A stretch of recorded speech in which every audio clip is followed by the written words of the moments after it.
Hey guys, welcome back to the Mridu Lakshmi classes. आज हम अपना नेक्स्ट टॉपिक स्टार्ट करने जा रहे हैं, दैट इज़ लीडरशिप स्टाइल्स। जो कि हमारा लेसन नंबर 10 था, वो ओन था ना, आप पीएसएम का लीडरशिप कर रहे थे, उसका सेकंड पार्ट है आज, दैट इज़ लीडरशिप स्टाइल्स। चलिए स्टार्ट करते हैं। आपने अभी तक लीडरशिप के बारे में पढ़ा। लीडरशिप एक प्रोसेस है इन्फ्लुएंस करने का लोगों को on a group in a particular situation at a given point of time in a specific set of circumstances that simulates people to strive willingly to attain organizational objectives। आप लोगों को ये मैंने बहुत अच्छे से एक्सप्लेन किया था। अगर आपने अभी तक वो वीडियो नहीं देखी है तो उसका लिंक डिस्क्रिप्शन में मस्ट गो। पहले वो वीडियो समझ में आएगी, उसके बाद ही आपको ये टॉपिक जो है समझ में आएगा। काफ़ी क्विक रिवीजन कराती हूँ आपको लीडरशिप स्टाइल्स की, क्योंकि आपने ऑलरेडी स्टडी कर रखे हैं। देखिए, जो लीडरशिप स्टाइल्स हैं, वो पहले ये हम पीपीटी वाला देख लेते हैं क्या लिखा है। लीडरशिप स्टाइल एक वे होता है लीडर्स का, मतलब कि लीडर्स कैसे कैसे तरीके के हो सकते हैं, कैसे कैसे परफॉर्म कर सकते हैं मार्केट में। That is known as leadership styles. With consciously और सब कॉन्शियसली इन्फ्लुएंस कैसे करते हैं वो अपने फॉलोअर्स को, that is under the leadership styles. The style of leader depends on the circumstances in which he operates, the type of followers and as own personality. मतलब कि the style of a leader depend करता है कि किस circumstance में काम हो रहा है ना, कैसे वो बंदा जो है अपने टाइप ऑफ फॉलोअर्स को अपनी पर्सनालिटी के साथ ओन कर सकता है। That is leadership styles. अब आपको बताऊं, हम लीडरशिप स्टाइल्स जो है ना, बहुत सारे 4 तरीके के लीडरशिप स्टाइल्स पढ़ेंगे। पहली बात, we are gonna discuss at least 4 types हम पढ़ने वाले हैं हमारे लीडरशिप स्टाइल्स के। कौन कौन से पढ़ेंगे? देखिए, लीडरशिप स्टाइल्स जो फर्स्टली बेस्ड होते हैं हमारे किस पर? एटीट्यूड, लिख देती हूँ, एटीट्यूड एंड बिहेवियर पर। उसके बाद इसके फर्दर सब पार्ट्स आएंगे। सेकंड हम पढ़ने वाले हैं leadership styles based on official recognition, मतलब जो काम हम ऑफिशियल रिकॉग्निशन जो हमारे ऑफिस में रहकर बनते हैं, हमारे रिलेशंस उन पर, ठीक है ना। थर्ड जो थर्ड जो हम पढ़ेंगे, that is leadership styles based on decision making, कि डिसीजन लेने में कौन सा जो बंदा है वो बेस्ट है, हम उसको अपना फॉलोवर मान लेते हैं और उसके हिसाब से चलते हैं, उसको अपना क्या मान लेते हैं, क्या लीडर मान लेते हैं और उसके हिसाब से चलते हैं। और जो हमारा फोर्थ बचा, इन सब के ध्यान रखिएगा, आगे सब फर्दर सब पार्ट्स हैं। ये मैं एक ऐसे म्यूचुअल डिस्कशन करके आपको बता रही थी। आज हम सिर्फ एक ही टॉपिक कवर करेंगे, that is based on attitude and behaviour वाला, क्योंकि उसके भी फर्दर बहुत सारे हैं, है ना। तो जो हमारा फोर्थ है, दैट इज लीडरशिप स्टाइल्स, और किसके बेस पर सकते हैं, that is concern for people versus concern for people, समझिएगा, people versus concern for production. एक तरीके से हमारा क्या है, पीपल वर्सेस प्रोडक्शन। कौन से लोग ज़्यादा प्रोडक्शन पर ध्यान देते हैं और कौन से लोग लोगों पर ध्यान देते हैं, वो लीडर्स हम अपनी मर्जी से चूज़ करते हैं। तो आगे आने वाली वीडियोस में आपको ये भी पता चलेगा, पूरा अच्छे से एक्सप्लेन करूँगी। तो अभी फ़िलहाल चलते हैं हम लोग अपना फर्स्ट पार्ट शुरू करने, दैट इज़ जो लीडर्स हैं हमारे वो किस पर, एटीट्यूड्स एंड बिहेवियर पर। ये देखिए, आपको पहला पॉइंट नज़र आ रहा होगा, ये हमारा फर्स्ट पार्ट है, leadership style based on attitude and behaviour. जो हमारा लीडरशिप स्टाइल है एटीट्यूड पर बेस्ड है और बिहेवियर पर बेस्ड है। इसके भी फर्दर मेन जो है वो 4 पार्ट्स हैं। पैटर्न्स हैं, leaders are classified as under. देखिए, मेन जो है वो 4 हैं। नंबर 1 इज ऑटोक्रेटिक या अथॉरिटेटिव, जो आपने किसके अंदर पढ़ा हुआ है, अपनी +2 क्लास के अंदर आप लोगों ने पढ़ा था, ऐसे लीडर्स जो अथॉरिटी चलाते हैं, अपना राज चलाने लग जाते हैं। सेकंड आता है लेजी स्वेरे या फ्री रेन, मतलब कि बिल्कुल ही खुला छोड़ दे, जो मर्जी एम्प्लॉयज़ करें, बस एम्प्लॉयज़ खुश रहने चाहिए, जैसे मर्जी वो काम करें। अब थर्ड आता है हमारे पास डेमोक्रेटिव और पार्टिसिपेटिव, मतलब कि जो ऊपर वाले फर्स्ट एंड सेकंड का दोनों का मिला के पोर्शन है, वो है हमारा थर्ड, डेमोक्रेटिव और पार्टिसिपेटिव लीडरशिप। आपने ये तीनों के तीनों पढ़े थे अपनी +2 क्लास के अंदर। अब एक और न्यू फोर्थ हमारे पास आया है, दैट इज ये रहा, पैटर्नलिस्टिक स्टाइल लीडर, मतलब कि पेटर मतलब पेटर है इसके अंदर, पेटर मतलब हमारे पेरेंट्स। तो ऐसे लीडर्स जो हमारे फादर की तरह एक्ट करते हैं, पूरा कंट्रोल रखते हैं हम पर और हम उनकी गाइडेंस के अंदर अपने आप को डेवलप करते हैं, वो लीडर्स हमारे आते हैं इसके अंदर। चलिए चलते हैं आगे, that is leadership styles. Leadership styles अभी मैंने आपको बताया, ऊपर इन्होंने सिर्फ 4 डिस्कस किए, यहाँ पर ही बड़े सारे बता रहे हैं कि हम कौन कौन से एक्सप्लेन करने वाले हैं। देखिएगा ज़रा। नंबर 1 आर ऑटोक्रेटिव ऑथोरिटेटिव स्टाइल, अभी आपने ऊपर पढ़ा ऑथोरिटेटिव स्टाइल और ऑटोक्रेटिक स्टाइल सेम होता है, इसलिए ये काट दीजिए, इसलिए हमारा ये एक हो गया, right. Benevolent style, coaching style and democratic style. Benevolent style आपको पढ़ाऊंगी क्या होता है, कोचिंग स्टाइल आपको पढ़ाऊंगी क्या होता है, एक्सपर्ट स्टाइल भी पढ़ाऊंगी, मैनिपुलेटिव भी पढ़ाऊंगी, ब्यूरोक्रेटिक भी पढ़ाऊंगी। और उधर बात देखिए, जरा सा ऊपर चलते हैं, ये देखिएगा, ये देखिए जो डेमोक्रेटिक स्टाइल है और पार्टिसिपेटिव स्टाइल है, ये दोनों सेम है, तो इसके अंदर से आपको एक्सप्लेन दोनों का किया हुआ है इस पीपीटी के अंदर, लेकिन बात एक ही है दोनों के लिए, कोई ज़्यादा उबड़ खबड़ वाली बात नहीं है, तो एक आप कट कर सकते हैं क्योंकि दोनों ही सेम है। चलिए move on to the next slide, that is authoritative. जो हमारा नंबर 1 है दैट इज क्या है हमारे पास, अथॉरिटेटिव स्टाइल। अथॉरिटी लगानी है हमको, हमने राजा बन जाना है, जैसे हम कहेंगे हमारे वैसे ही फॉलो करने चाहिए, जो भी हमारे सबॉर्डिनेट्स हैं, बस यही है इस स्टाइल के अंदर और कुछ नहीं है। एक डेफिनेशन बढ़ा देते हैं आपको, कहते हैं जो ऑटोक्रेटिक स्टाइल है इस उसको अथॉरिटेरियन स्टाइल भी कहा जाता है, मतलब autocratic style is just equal to authoritarian style of leadership employees yielding absolute power, क्योंकि दोनों के पास ही सेम पावर रहती है लीडर्स के पास, वो कुछ मर्जी चाहे कर सकते हैं। इस स्टाइल के अंदर क्या होता है, leader aspects complete obedience from his subordinates. Leader को चाहिए कि उसे कंप्लीट ओबीडियंस चाहिए अपने सबॉर्डिनेट से, मतलब जैसा मैं कह रही हूँ ना, आप लोगों ने बिल्कुल वैसा ही करना है, मुझे कुछ गड़बड़ नहीं चाहिए अपने काम के अंदर। दैट इज अथॉरिटेरियन स्टाइल होता है। इस स्टाइल को बेस्ट स्टाइल माना जाता है, दिखाएंगे आगे कैसे। Subordinates and old decision making power जो होती है वो सेंट्रलाइज्ड होती है, काफ़ी ज़्यादा क्विक होती है, क्योंकि जो लीडर है उसको पता है कि मैं क्या कर रहा हूँ और मैं अपने सबॉर्डिनेट से क्या कराने जा रहा हूँ और उसका क्या रिजल्ट होने वाला है। इसलिए वो किसी अपने एम्प्लॉयज से देखिए जो सजेशंस और इनिशिएटिव फ्रॉम सबॉर्डिनेट्स एंटरटेन ही नहीं करता, लेना ही नहीं चाहता, यार क्या करना है जब मुझे पता है, मैं समझा चुका हूँ अपने आप को कि मुझे काम अपना ऐसे ऐसे करना है, तो कोई दिक्कत ही नहीं है। अब एम्प्लॉयज आकर और क्या मेरा दिमाग खराब करेंगे, सुनने ही नहीं है, इसलिए उनकी जो लीडर होता है वो फोर्स करता है सबॉर्डिनेट्स को, तो उनको ओबे करना है विदाउट क्वेश्चनिंग, कोई सवाल जवाब नहीं सुना, बस मैंने काम दिया करके आओ, दैट्स इट, नथिंग एल्स, और कुछ सुनने की जरूरत ही नहीं है उसको। चलिए अब आगे देखते हैं, यहाँ पर लिखा है जो according to Daniel Goldman authoritative style जो है मोस्ट इफेक्टिव होता है। मोस्ट इफेक्टिव किस वे में होता है, ये सबसे ज़्यादा काम निकलवा सकता है लोगों में से, इसलिए इसको most effective and best style कहा जाता है। क्यों, क्योंकि सबसे पहले ये विजनरी है, मतलब दूर की सोचने वाला है, ये स्टाइल दूर तक सोच सकता है कि हमें ऐसे काम करना होगा। He is clear about what he is doing and why he is doing, है ना, क्योंकि जो लीडर है वो पता है उसको कि मैं ये काम करने जा रहा हूँ, क्यों करने जा रहा हूँ, अपने एम्प्लॉय से क्यों कराने जा रहा हूँ, और कब इस काम को सबसे ज़्यादा इंपॉर्टेंस दी जाएगी, उस सब के अंदर क्लैरिटी बनी रहती है।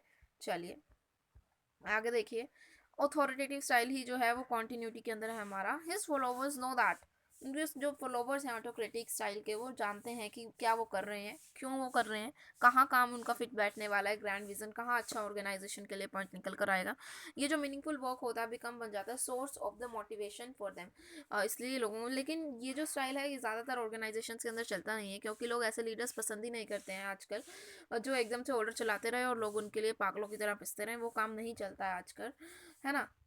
ये पॉलिटिक्स में हो सकता है, ऑलरेडी एग्जिस्ट भी करता है साउथ कोरिया के अंदर ऑटोक्रेटिक स्टाइल, लेकिन ऑर्गेनाइजेशंस के अंदर ये अगर हम यही स्टाइल यूज़ करने लग जाएं तो हमें मैनेजमेंट की ज़रूरत ही नहीं पड़ेगी ना, तो इसीलिए ये स्टाइल ऑर्गेनाइजेशन के अंदर एक इंट्रोड्यूस ज़रूर किया गया है, लेकिन उनकी मर्जी होती है, बहुत कम ऐसी जो हैं ऑर्गेनाइजेशंस हैं वो इसे यूज़ करना पसंद करते हैं।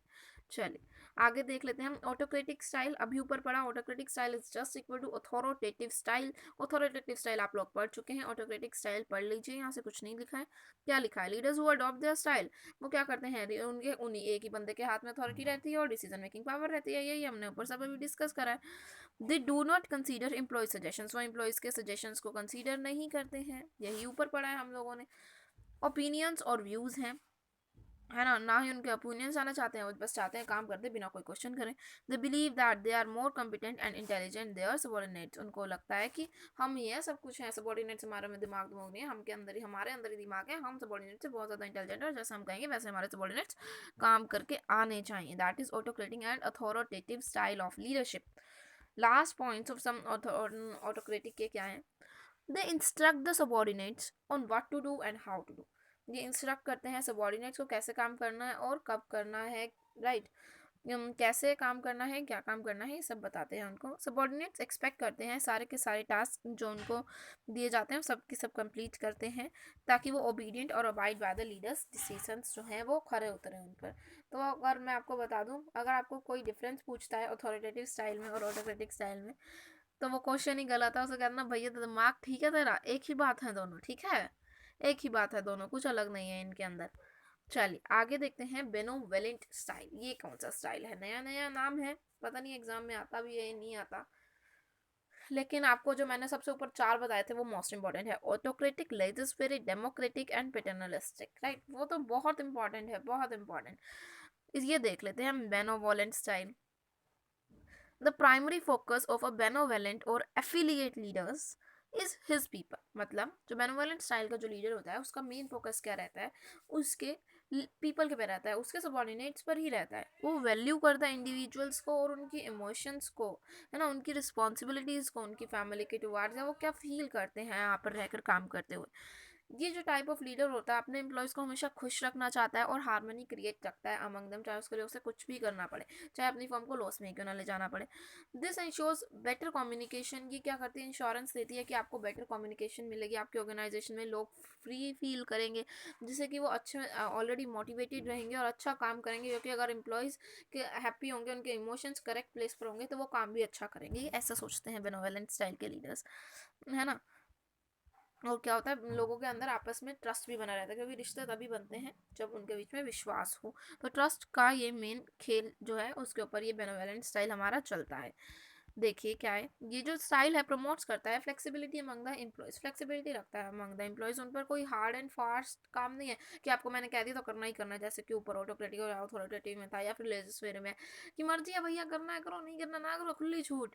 फ्लेक्सिबिलिटी रखता है अमंग, ना एकदम से कह देता है कि यार तुमको सारा काम करना है, ना ही बिल्कुल खुला छोड़ देता है। फ्लेक्सिबिलिटी रहती है एम्प्लॉयज की, जैसे वो चाहे वैसा काम कर सकते हैं।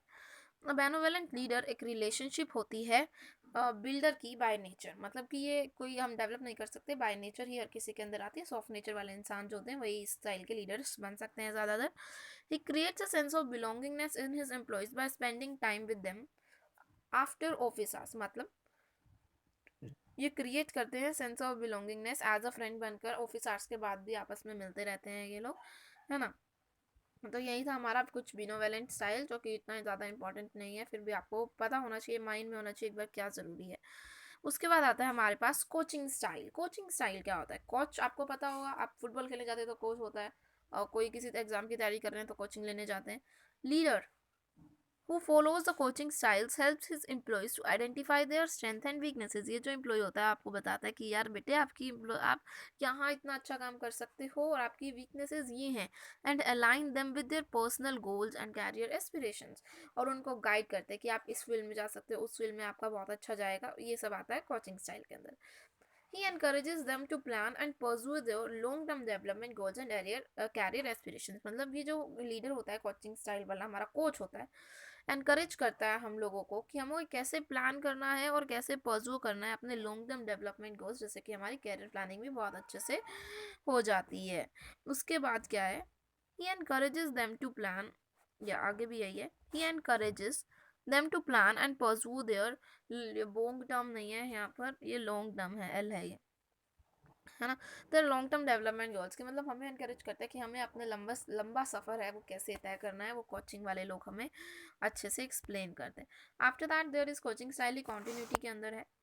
ही also lends them help in enacting their development plans by providing feedback। मतलब कि हमें जो हम काम कर रहे हैं, जो इसने बताया था बंदे ने कि आपको ऐसे ऐसे काम करना चाहिए, आपकी ये फील्ड अच्छी है, आपकी ये स्ट्रेंथ अच्छी है, आपकी ये वीकनेसेस है, अगर हम उनके ऊपर अपना काम करते हैं तो हमें ये फीडबैक भी प्रोवाइड करता है कि हम उसके अंदर कितना खरा उतर के आए, कितनी अच्छी हमने अपनी वीकनेसेस इंप्रूव की, हमने अपनी स्ट्रेंथ्स को इंप्रूव किया, उनको यूटिलाइज किया या नहीं किया। सच लीडर्स एक्सट्रीमली गुड होते हैं डेलीगेशन प्रोसेस के अंदर। डेलीगेशन तो आपने पढ़ा ही होगा ना, अथॉरिटी रिस्पॉन्सिबिलिटी वगैरह होते हैं उसके अंदर, वो अपना काम किसी और को डेलीगेट कर देते हैं, लेकिन रिस्पॉन्सिबिलिटी अपने ही हाथ के अंदर रखते हैं। एक्सट्रीमली गुड होते हैं मतलब अपना काम दूसरों से करवा लेते हैं और अच्छे से करवा लेते हैं, उनकी स्ट्रेंथ और वीकनेसेस का मक्खन लगवा लगवा के। They take pleasure in giving challenging assignments. ये प्लेजर फील करते हैं लोगों को असाइनमेंट्स देने में, लोगों को काम देने में इनको मज़ा आता है, जस्ट लाइक टीचर्स, है ना। to their employees even if it results in delays in accomplishing the work. अगर चाहे कोई बात नहीं, बच्चा हल्का सा लेट हो जाएगा काम देने में, कोई दिक्कत नहीं है, बट चैलेंज देते हैं, लोगों को चैलेंज करते हैं, असाइनमेंट्स देते हैं ताकि आप करके आओ, आपका अंदर का जादू निखरे, बाहर आए आपके अंदर जो भी है. This shows that such leaders are willing to accept short-term failures in return for long-term learning. कहता है कि कुछ ये ऐसे लीडर्स होते हैं जो एक्सेप्ट करते हैं कि हाँ, काश लोगों को शॉर्ट टर्म फेलियर्स मिलते रहें जिससे कि वो अपनी long term achievement, long term learning जो है वो सीख सकें. चलिए देखते हैं आगे क्या दिया है. After that democratic style, participative style. मुझे नहीं लगता आज सारे के सारे कंप्लीट हो पाएंगे because these are too long in nature, too long. Democratic style जो है वही आखिरी कराऊंगी मैं, इसके बाद नहीं. या फिर कहेंगे तो डेमोक्रेटिव के साथ साथ आपको पार्टिसिपेटिव भी देख लेते हैं यहाँ पर है या नहीं है. पार्टिसिपेटिव भी करा देंगे डेमोक्रेटिव के साथ साथ, क्योंकि बिकॉज दोनों सेम ही चीज़ें हैं, कोई दिक्कत वाली बात तो है नहीं. नहीं, नहीं दिया गया पार्टिसिपेटिव, एक ही बात है दोनों, democratic style and participative style. Democratic style is just equal to participative style, all you know that. कोई इसके अंदर दोहराने वाली बात तो है ही नहीं हमारे साथ, है ना. चलिए, द डेमोक्रेटिक स्टाइल और participative style of learning implies compromises between the two extremes of autocratic and laissez-faire. Democratic style, अभी तक आपने laissez-faire नहीं पढ़ा तो ये समझ नहीं आएगा. पहले laissez-faire ढूंढते हैं हम लोग कहाँ है. laissez-faire, laissez-faire, ओ बच्चा laissez-faire कहाँ गया. laissez-faire नहीं दिया ही नहीं है. laissez-faire नेक्स्ट स्टार्ट कर दिया, ये क्या बात है. ये रहा हमारा laissez-faire या फ्री रेंज लीडर स्टाइल के अंदर क्या दिया गया, हमें क्या बताया गया है. अंडर कहते हैं दिस टाइप ऑफ लीडरशिप जो मैक्सिमम फ्रीडम होती है अलोक की जाती है उसके सबॉर्डिनेट्स को. They are given free hand in deciding their own policies. मतलब आपका खुद की मर्जी है, जैसी मर्जी, बस हमें काम चाहिए इस डेट तारीख तक पूरा, अपनी मर्जी पॉलिसीज लगाओ, लड़ मर के करो, जैसे ठेके पे काम दे दिया, काम करके देना है बस हमको, है ना. कोई लीडर नहीं पूछने वाला कि तुमने कैसे किया, इतना आज इतना हुआ, कल उतना हुआ, कोई दिक्कत नहीं है. जो मेथड लगाना है लगाओ, जो पॉलिसी लगानी है लगाओ, बट काम पूरा हो जाना चाहिए. इतनी सी बात है. अपने इंडिपेंडेंट डिसीजंस लो, डिसीजंस क्विक लेने हैं क्विक लो, लेट लेने हैं लेट, तो हमें काम चाहिए बस अपनी गिवन ड्यू डेट पर. जिसके अंदर लीडर्स होते हैं प्रोवाइड हेल्प करते हैं ओनली व्हेन रिक्वायर्ड. जब उसको सबॉर्डिनेट्स को कुछ समझ नहीं आता, सबॉर्डिनेट जाकर लीडर के पास पूछते हैं, तभी लीडर्स हेल्प करते हैं. अदरवाइज लीडर्स को कोई मतलब नहीं है, अपना काम करते रहो, लीडर्स अपने में बिजी हैं. जो सबॉर्डिनेट्स है वो अपना काम करके लीडर के पास ले आए, दैट्स इट. ये तभी जो लेज़र या फ्री रेंज स्टाइल ऐसे करता है जब हमारे सबॉर्डिनेट्स इंटेलिजेंट हो, सिंसियर हो, सुपीरियर्स हो, है ना, मतलब उनकी स्किल्स डेवलप हो, तभी ये जो है फ़ायदे में रहता है. हम चलते हैं हम डेमोक्रेटिव की तरफ, जो कि डेमोक्रेटिक स्टाइल हमारा क्या है. ये रहा, जो कि मिक्सचर है ऊपर ऑटोक्रेटिव का भी और लेजिस्लेटिव का. मतलब ना ही बिल्कुल ढीला छोड़ना है लोगों को, ना ही इतना ज़्यादा पकड़ लेना है लोगों को. इसके अंदर क्या होता है डेमोक्रेटिक स्टाइल के अंदर और या फिर पार्टिसिपेटिव स्टाइल के अंदर, ये लिखा है ना दोनों, of the leadership implies compromise between the two extremes. दोनों एक्सट्रीम्स के बीच, ऑटोक्रेटिक के बीच और लेजिस्लेटिव के बीच कॉम्प्रोमाइज रखता है. दोनों को मिक्स भी नहीं करता, चलो दोनों को हल्का मिक्स कर देता है, लेकिन उन दोनों से अच्छा है ये style. Under this style the supreme जो सुपरवाइजर है acts according to the mutual consent. किसकी तरह एक्ट करता है, म्यूचुअल कंसेंट की तरह एक्ट करता है. दोनों उससे मंजूर होती हैं, मतलब ना इतना ज़्यादा हार्श होना और ना बिल्कुल सॉफ्ट होना, बीच का. एंड द डिसीजंस होते हैं जो वो रीच करते हैं सबॉर्डिनेट्स को, बट लेता है सुपीरियर्स ही हैं. लेकिन जो डेमोक्रेटिक स्टाइल की बहुत बड़ी डिसएडवांटेज है कि इसके अंदर जो सबॉर्डिनेट्स होते हैं वो कैसे हो जाते हैं, चीटर्स हो जाते हैं, मतलब अच्छा काम करते नहीं हैं. ये सारी दिक्कत आती है इसके अंदर. और क्या होता है, वेरी इनडिसिप्लिन हो जाते हैं जो इसके सबॉर्डिनेट्स होते हैं, अपना काम सही पर नहीं करते हैं. और जो इनको डिसीजंस लेने में बहुत ज़्यादा देर लग जाती है, क्योंकि ना ही ऑटोक्रेटिक स्टाइल की तरह बिल्कुल तेज़ी से ले सकते हैं और ना ही सारा का सारा ये लेजर्स फेरे सिस्टम की तरफ, फ्री रेंज की सिस्टम की तरफ सारा का सारा जो फॉर्मेट है वो अपने एम्प्लॉयज़ को ट्रांसफ़र कर सकते हैं. इसलिए दोनों का मिक्सचर होता है तो टाइम ज़्यादा लगता है, इसलिए लेट होते हैं काम, late in decision making, delay in decision making रखते हैं. A leader following this spends time in getting ideas from people, पहले अपना टाइम खर्च करता है यार, लोगों से आइडियाज लेता है, फिर उसमें से कौन सा आइडिया अच्छा, उसके लिए 10 लोग बिठाता है कि मेरे ये अच्छा आइडिया, ये अच्छा, इसको ये डिसएडवांटेजेस, इसके वो डिसएडवांटेजेस हैं। लेकिन आपका अथॉरिटेटिव में क्या होता है, बंदे ने खुद सोच लिया ऐसे ऐसे काम करना, खुद डिसीजन ले लिया, डन, डिसीजन मेकिंग डन, फटाफट से काम करो। लेकिन इसके अंदर डिसीजन मेकिंग बहुत ज़्यादा डिले हो जाती है, जो कि एक रेड टेपिज्म का वर्क है। लाइक आप इंडिया के अंदर देख ही सकते हैं, डेमोक्रेसी के अंदर कितनी ज़्यादा डिले इन डिसीजन मेकिंग होता है ना। अब क्रिप्टो करेंसी पे इतने सालों से बिल चल रहा है, 10 सालों के बाद आज फिर उठाया, अब फिर उठाया, पता नहीं विंटर सेशन में क्या हुआ। अब जो भी हो रहा है विंटर सेशन के अंदर वो पता नहीं अब कौन से अगले विंटर सेशन तक पास भी होगा बिल या नहीं, बहुत ज़्यादा डिले इन डिसीजन मेकिंग रहती है। और इससे क्या होता है, जो उनके सबॉर्डिनेट्स हैं उनको लगता है लीडर्स तो यार सही से काम कर रहे हैं, एक डिसीजन वो दे नहीं पा रहे हैं, तो हम भी क्या ही करेंगे काम करके, इसलिए वो भी ऐसे ही हो जाते हैं, इनडिसिप्लिन हो जाते हैं। लाइक जो इस टाइम इंडिया की गवर्नमेंट का हाल है ना, सारा का सारा हमारा चलता डेमोक्रेटिक सिस्टम में रहा है, पार्टिसिपेटिव लीडरशिप स्टाइल लग रहा है, लेकिन उसकी डिसएडवांटेजेस बहुत ज़्यादा नज़र आ रही हैं इस फेस ऑफ लाइफ में हम लोगों को। ही क्रिएट्स ट्रस्ट, ये अपने लोगों पर ट्रस्ट रखता है, विश्वास रखता है, रिस्पेक्ट रखता है, उनको लगता है जो मेरे लोग चाहते हैं मैं वैसे ही काम करूँ, वैसे ही कमिटमेंट दूँ उन लोगों के लिए, है ना, ताकि वो मेरी कमिटमेंट सुन के काम कर सकते हैं वैसे। His employees by giving genuine consideration of their ideas, ताकि लोग जो है अपने जेन्युइन कंसिडरेशन करें आइडियाज़ को, और काम अच्छे से चलता रहे। और डेमोक्रेटिक लीडर ब्रिंग्स फ्लेक्सिबिलिटी लाता है और रिस्पॉन्सिबिलिटी लाता है एक ऑर्गेनाइजेशन के अंदर। बाय द लोग, अगर ऑर्गेनाइजेशन के हिसाब से ये बहुत अच्छा है, क्योंकि लोगों को लगता है यार हमसे पूछ के गई है, मतलब हमारा मोटिव पूरा होने जा रहा है, वो हमारा मोटिव इन्होंने ऑर्गेनाइजेशन का मोटिव मान लिया, बहुत अच्छे से काम करते हैं लोग। ये सब चलता है हमारा किसके अंदर, डेमोक्रेटिक स्टाइल के अंदर। ये बूस्ट अप करते हैं हमारा morale by listening and addressing to their concerns, मतलब कि एम्प्लॉयज़, यहाँ पे देयर कौन है, एम्प्लॉयज़ हैं, ये उनका जो कंसर्न है वो बूस्टअप करते हैं और उनको और ज़्यादा मोटिवेट कर देते हैं इस हिसाब से। तो आई थिंक आप सब लोगों को यह कुछ स्टाइल्स जो हैं वो पसंद आए होंगे। नेक्स्ट वीडियो के अंदर हम करते हैं अपने जो ये स्टाइल्स हैं, पेसिटेटिंग, पैट्रिनलिस्टिक स्टाइल, एक्सपर्ट स्टाइल, है ना, all this manipulative style. So thanks for watching this video. Part 3 के अंदर आपको मिलती हूँ हमारे जो बचे हुए हैं लीडरशिप के styles on the basis of attitude and behaviour. Bye bye, till then, जय Hind, do subscribe the channel, है ना। और ऐसे ही क्विक रिवीजन के लिए आपको सारी की सारी बुक की वीडियोस आपको मिलती रहेंगी। Bye bye, meet you soon in the next video, till then, जय हिंद।